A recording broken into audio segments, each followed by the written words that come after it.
1998-жылы 30 май күнү дал ушул адам көп жайгашкан Сайд Мухтар соода борбору менен Борбордук базардын ортосунда маршруттук таксиде жардыруу болгон. Анын натыйжасында 2 адам каза табып, 12 адам аркана жаракат алган. Адистер кийин бул жардырууну террордук акт деп белгилеген.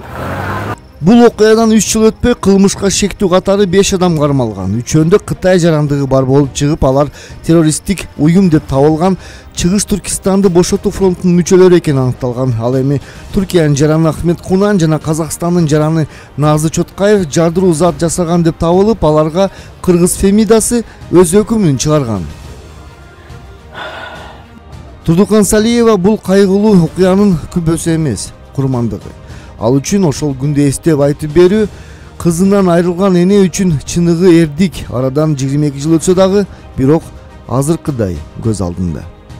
98-жылы 30 майда УЦМдин остановкасынан 2 маршрутка отуруп үйгө келаттык эле. Үйгө келатып ошо жакшы эле билем, что базардын остановкасына жеткенге чейин базардын остановкасы Сайд Мухтардын астында элдер зылдап калды. Анан эмне болду экен деп шопур артты карап ушундай караганда мен да карагам, бир карадым, карасам астымда көйнөгүмдө бир жылтыраган бир нерсе жатыптыр. Астымда турган. Ошону билем, калганын билбейм. Анан маршруттан ошондой взрыв болду деп дештир. Кийин уктум дейм аны. А бирок мындай мени баягы 2 месталыктан алып патологуна тийгенби маршруттун.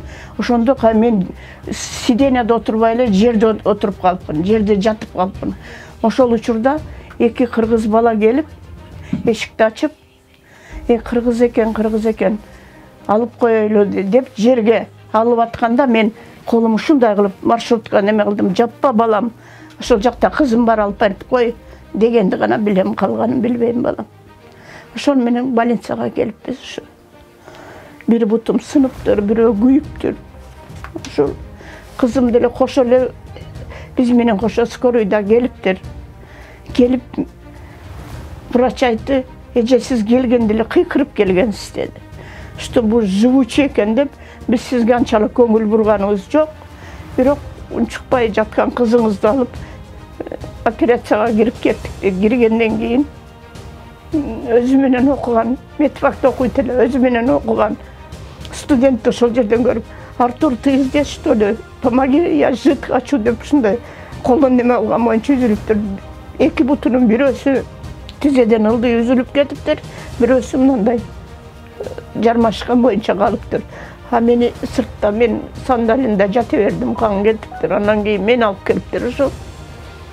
Ушу менен кыз ошону эле үзүлүптүр. Мен 2 күндөн кийин мени операциядан 2 күндөн кийин өзүмө келдим. Мен каердемин десем, сиз больницадасыз, жакшы эле деди. Кызым кана десем, кызыңыз областной больницада, силер бир маршрут адамдын бардыгы больницага батпаган үчүн бөлүп үрдүк деди. Ушу менен канча жаттым билбейм балам. Көрсө кызым ошондо эле өткөн экен.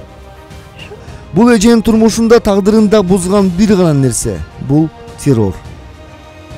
Террор эмне болду балам? Биздин башыбызды жеди ушулда. Жаштарга айтар элем, ушундайга өзүңөрдү жакындата көрбөгүлө деп. Кимдин бир үй бүлөгө жаккан болсо, бирөөгө зыян тартып, какшап калгандар бар. Бездомный, без неме болуп жүргөн балдар эми кирсе кирип кетип атат алар. Себеби тууган уругу болбосо, башкасы болбосо, аларга баары бир экенде жашоо туурабы? Атага ата-энелүү мындай неме көргөн балдардын ата-энеси деле сыздап калабы, мана мага окшоп туурабы? 5-курста окуган кызым мына кетти го.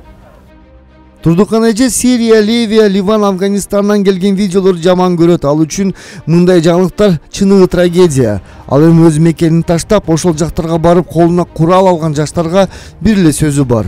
Алар өз оюнан кайтышы керек. Менин айтарым, алар эмнеге болушу мүмкүн?